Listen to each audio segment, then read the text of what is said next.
You never know when you'll make a friend.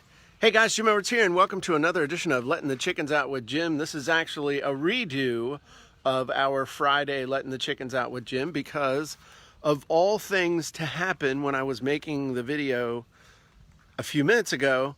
We had an eagle fly over top of the chickens and stop like he was going to have KFC. So I had to run the eagle off. And that was an interesting experience. So, anyway, yes, I know that was very scary, wasn't it? I know, it was scary. Did you think he was going to eat you? You did. He wouldn't eat you. I wouldn't let him.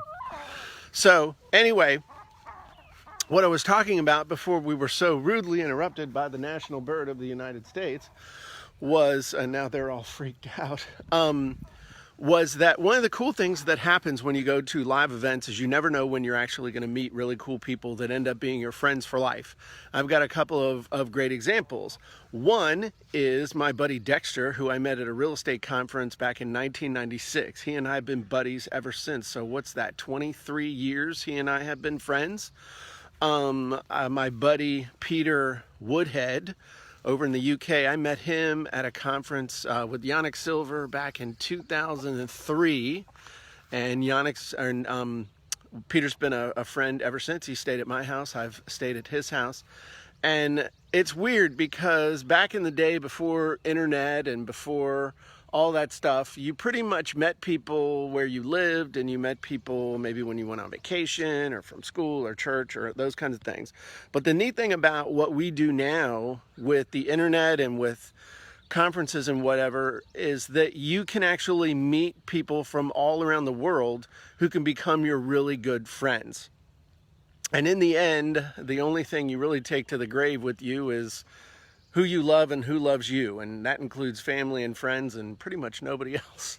So I just wanted to kind of point that out and remind you that that's one of probably the coolest benefits that you're ever going to get is the ability to make friends and the ability to meet people that you would otherwise never meet. Kind of like these chickens who met other chickens coming from all the way from Montana.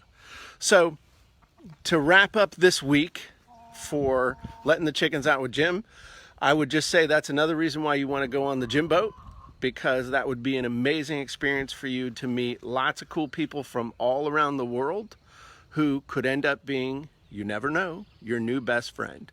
So check out thejimboat.com. I hope you have an amazing week, and I will see you guys soon. Bye-bye, everybody.